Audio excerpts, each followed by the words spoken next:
আমন্ত্রণ জানাচ্ছি আন্তর্জাতিক সংবাদে। শুরুতে সংবাদ শিরোনাম। ইসরায়েলের ক্ষেপণাস্ত্র প্রতিরক্ষা ব্যবস্থা চালু করছে জার্মানি। পাকিস্তানের রাজনীতিতে উত্তেজনা, ইমরান খানের দল পিটিআইকে নিষিদ্ধের প্রস্তাব পাস। সীমান্তে চীন রাশিয়ার যুদ্ধ বিমানের টহল, পাল্টা যে পদক্ষেপ নিল জাপান। ট্রাম্পের কাছে নতুন শান্তি প্রস্তাবের খসড়া পাঠাবেন জেলেনস্কি। এবং সর্বশেষ থাকবে যুক্তরাষ্ট্রের মুসলিম অধিকার সংগঠনকে সন্ত্রাসী সংগঠন ঘোষণা। এতক্ষণ শুনছিলেন সংবাদ শিরোনাম, এবারে বিস্তারিত সংবাদ। তবে তার আগে অনুরোধ থাকবে ভিডিওটিতে একটি লাইক দিয়ে কমেন্ট করে জানিয়ে দিন কোন জেলা বা দেশ থেকে ভিডিওটি দেখছেন ও শুনছেন। ইসরায়েলের ক্ষেপণাস্ত্র প্রতিরক্ষা ব্যবস্থা চালু করছে জার্মানি। আকাশ প্রতিরক্ষা শক্তিশালী করছে ইসরায়েল ও যুক্তরাষ্ট্রের যৌথভাবে তৈরি অ্যারো-3 ক্ষেপণাস্ত্র প্রতিরক্ষা ব্যবস্থা চালু করছে জার্মানি। অ্যারো-3 প্রতিরক্ষা ব্যবস্থা ১০০ কিলোমিটার উচ্চতা পর্যন্ত পৃথিবীর বায়ুমণ্ডলের বাইরে গিয়ে ব্যালিস্টিক ক্ষেপণাস্ত্র প্রতিরোধ করতে পারে এবং এর পাল্লা সর্বোচ্চ ২৪০০ কিলোমিটার। এটি বিস্ফোরণের বদলে হিট টু কিল পদ্ধতিতে সরাসরি লক্ষ্যবস্তুতে আঘাত করে ধ্বংস করে। রাশিয়ার ইউক্রেন আক্রমণ এবং নতুন কৌশলগত ঝুঁকি বিবেচনায় জার্মানি এটিকে তাদের নিরাপত্তা নীতির গুরুত্বপূর্ণ অংশ হিসেবে দেখছে। দেশটির প্রতিরক্ষামন্ত্রী বরিস পিস্টোরিয়াস বলেন, অ্যারো-3 জার্মানি ও ইউরোপকে দীর্ঘ পাল্লার ব্যালিস্টিক হুমকি থেকে আগেভাগে সতর্ক করার এবং সুরক্ষা দেওয়ার সক্ষমতা দেবে। এর অর্থ আমরা শুধু আমাদেরই নয়, আমাদের অংশীদারদেরও সুরক্ষা দিচ্ছি, বলেন তিনি। বার্লিনের দক্ষিণে হলসডোর্ফ এয়ারবেসে প্রথম ইউনিটটি চালু হয়েছে। বাভেরিয়া ও শ্লেসউইগ হলস্টাইনে আরও ২টি সাইট স্থাপনের পরিকল্পনা রয়েছে দেশটির।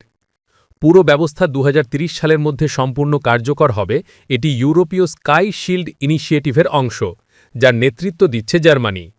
২০২৩ সালে জার্মানি অ্যারো-3 ক্রয়ের জন্য ইসরায়েলের সঙ্গে ৩৬০০ কোটি ইউরোর চুক্তি করে, যা ইসরায়েলের ইতিহাসে সবচেয়ে বড় প্রতিরক্ষা রপ্তানি। পাকিস্তানের রাজনীতিতে উত্তেজনায় ইমরান খানের দল পিটিআইকে নিষিদ্ধের প্রস্তাব পাস। পাকিস্তানের রাজনৈতিক ময়দানে আবারও উত্তেজনা বৃদ্ধি পেয়েছে। শাসক দল পিএমএল-এন এবং বিরোধী দল পিটিআইয়ের মধ্যে তীব্র বিতর্ক চলছেই। সাবেক প্রধানমন্ত্রী ইমরান খানের নেতৃত্বাধীন পিটিআইকে রাষ্ট্রবিরোধী বলে অভিযোগ করে পাঞ্জাব সংসদ মঙ্গলবার ৯ ডিসেম্বর একটি প্রস্তাব পাশ করেছে, যাতে দলটির উপর নিষেধাজ্ঞা আরোপের দাবি করা হয়েছে। এদিকে আদিয়ালা জেলের সামনে ইমরানের বোনদের নেতৃত্বে ধর্মঘট চলছে, কারণ তাদের ভাইয়ের সঙ্গে দেখা করতে দেওয়া হয়নি। এই পরিস্থিতি পাকিস্তানের সামরিক বাহিনী ও রাজনৈতিক দলগুলোর মধ্যে দূরত্ব আরও বাড়াচ্ছে। পাঞ্জাব সংসদে পিটিআই ও ইমরান খানকে শত্রু রাষ্ট্রের হাতিয়ার হিসাবে আখ্যায়িত করে প্রস্তাব পাশ করা হয়। প্রস্তাবে বলা হয়, পিটিআই দেশের স্থিতিশীলতা নষ্ট করছে এবং সেনাবাহিনীর বিরুদ্ধে বিরোধী প্রচার চালাচ্ছে। সাম্প্রতিক সময়ে সেনাবাহিনীর সংবাদ বিভাগ আইএসপিআর-এর পরিচালকের বক্তব্যে ইমরান খানকে জাতীয় নিরাপত্তার হুমকি বলা হয় এবং উত্তেজনা আরও তীব্র হয়ে উঠেছে। প্রস্তাবটি পিএমএল-এন-এর এমপিএ তাহির পারভেজ সংসদে পেশ করেন। পিটিআইয়ের সদস্যরা বয়কট করলেও শাসক দল প্রস্তাবটি পাশ করে। প্রস্তাবে উল্লেখ করা হয়েছে, দেশের নিরাপত্তা ও অখণ্ডতা রক্ষাকারী প্রতিষ্ঠানগুলি অত্যন্ত গুরুত্বপূর্ণ। ভারতসহ শত্রুদের মোকাবেলায় এই প্রতিষ্ঠানগুলি কার্যকর ভূমিকা রেখেছে। পিটিআই এবং তার নেতা ইমরান খান শত্রু রাষ্ট্রের হাতিয়ার হিসাবে কাজ করছে এবং দেশে বিশৃঙ্খলা ছড়াচ্ছে। যদিও প্রস্তাবে সরাসরি পিটিআই বা ইমরানের নাম উল্লেখ করা হয়নি, এর প্রভাব স্পষ্ট। পাঞ্জাবের তথ্যমন্ত্রী আজমা বুখারি সাংবাদিকদের বলেন, আমি রাজনৈতিক দল নিষিদ্ধ বা গভর্নরের শাসনের পক্ষে নই, কিন্তু পিটিআইয়ের সাম্প্রতিক কর্মকাণ্ড সরকারকে এমন পথে ঠেলে দিচ্ছে। যদি তারা পথ পরিবর্তন না করে, তাহলে দল নিষিদ্ধ বা গভর্নরের শাসনের বিকল্প বিবেচনা করা হতে পারে। তিনি আরও বলেন, আদিয়ালা জেলের বন্দী ইমরানের নীরবতা পাকিস্তান ভারত সংঘাতের সময় রাষ্ট্রবিরোধী আচরণের সমান। আদিয়ালা জেলের বাইরে ইমরানের বোন আলিমা খানের নেতৃত্বে ধর্মঘট চলছিল, তাকে আবারও ভাইয়ের সঙ্গে দেখা করতে দেওয়া হয়নি। পিটিআইয়ের শীর্ষ নেতারা উপস্থিত ছিলেন। দল একাধিকবার দেখা করার চেষ্টা করলেও জেল কর্তৃপক্ষ আদালতের আদেশ অমান্য করেছে। আলিমা বলেন, রাষ্ট্র আইন লঙ্ঘন করছে, আমরা কিছু অবৈধ করিনি।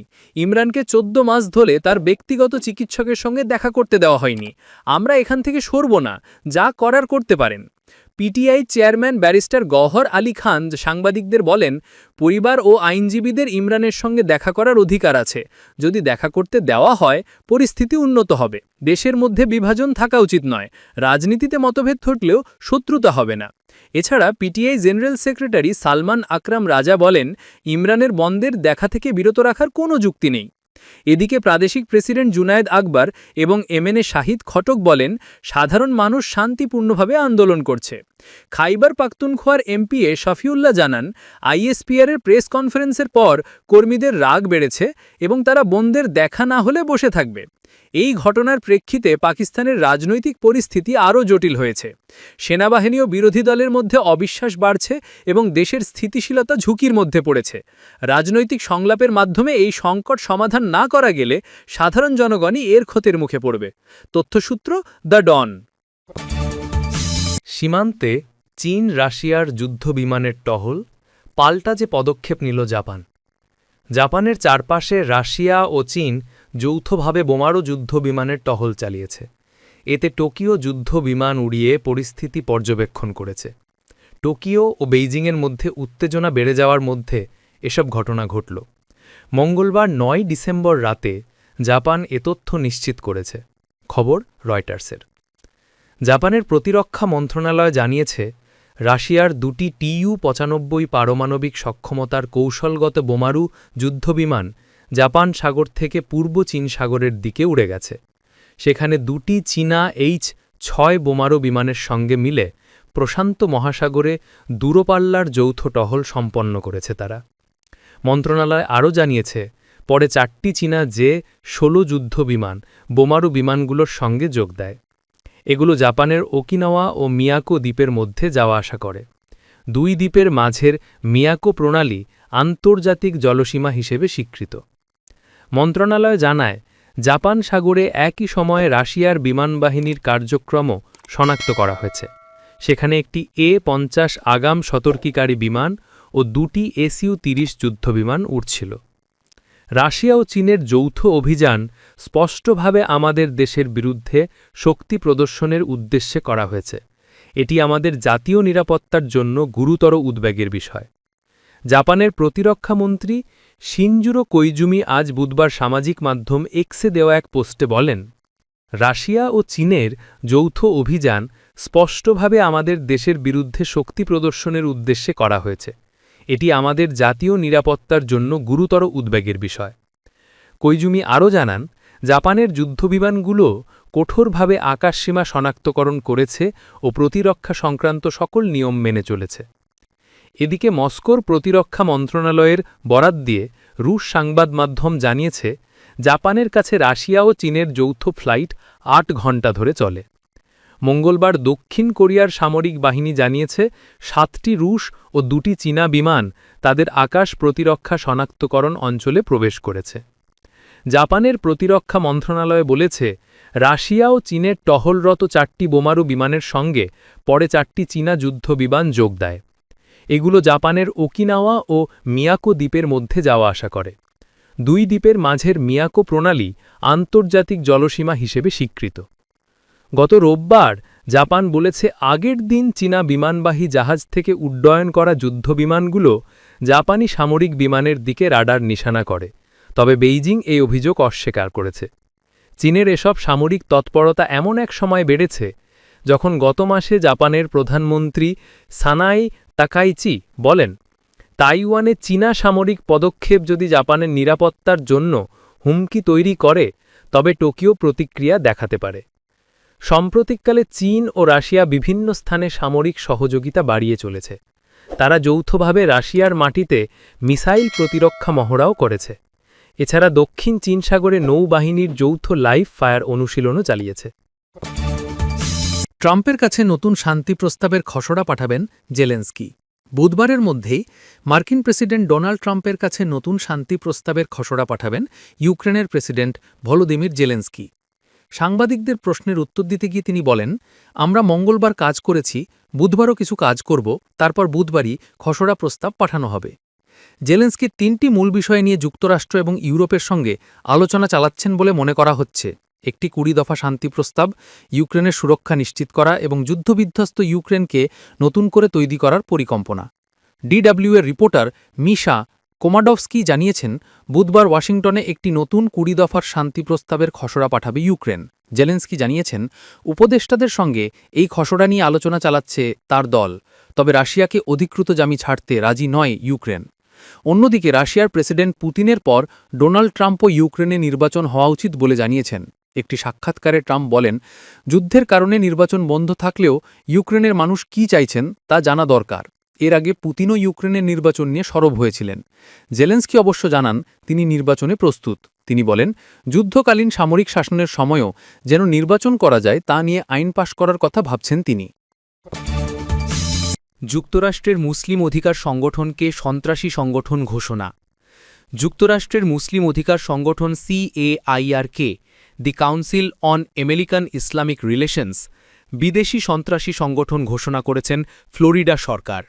একই সঙ্গে মুসলিম ব্রাদারহুডকেও এই তালিকায় অন্তর্ভুক্ত করা হয়েছে। স্থানীয় সময় সোমবার ৮ ডিসেম্বর এক্সে এক পোস্টে নির্বাহী আদেশের বিষয়টি নিশ্চিত করেছেন ফ্লোরিডার গভর্নর রন ডিস্যান্টিস। গত মাসে এমন সিদ্ধান্ত নেয় টেক্সাস অঙ্গরাজ্য, খবর এপির। তবে ফ্লোরিডার এমন ঘোষণায় ক্ষুব্ধ প্রতিক্রিয়া জানিয়েছে CAIR। তারা সিদ্ধান্তটিকে অসাংবিধানিক ও মানহানিকর আখ্যা দিয়ে আদালতে যাওয়ার ঘোষণা দিয়েছে। যদিও মার্কিন ফেডারেল সরকার এখনও CAIR কিংবা মুসলিম ব্রাদারহুডকে সন্ত্রাসী তালিকাভুক্ত করেনি। ফ্লোরিডার আদেশ অনুযায়ী রাজ্যের নির্বাহী বা মন্ত্রিসভা সংশ্লিষ্ট কোনো সংস্থা এই দুই সংগঠন অথবা তাদের সহায়তাকারী কোনো ব্যক্তি বা প্রতিষ্ঠানের সঙ্গে চুক্তি, নিয়োগ বা অর্থায়ন করতে পারবে না। ১৯৯৪ সালে প্রতিষ্ঠিত CAIR-এর বর্তমানে যুক্তরাষ্ট্র জুড়ে ২৫টি শাখা রয়েছে। গত মাসেও সংস্থাটি টেক্সাসের গভর্নর গ্রেগ অ্যাবটের অনুরূপ ঘোষণার বিরুদ্ধে ফেডারেল আদালতে মামলা করেছে। অন্যদিকে প্রায় ১ শতাব্দী আগে মিশরে প্রতিষ্ঠিত মুসলিম ব্রাদারহুড বিশ্বজুড়ে শাখা বিস্তার করেছে। সংগঠনটি দাবি করে তারা বহু বছর আগে সহিংসতা ত্যাগ করেছে এবং গণতান্ত্রিক প্রক্রিয়া ও নির্বাচনের মাধ্যমে ইসলাম ভিত্তিক রাজনীতি বিস্তারে বিশ্বাসী। তবে মধ্যপ্রাচ্যের বেশ কয়েকটি দেশ, মিশর, সৌদি আরব, সংযুক্ত আরব আমিরাত, সিরিয়া ও রাশিয়া আগেই এ সংগঠনকে নিষিদ্ধ করেছে।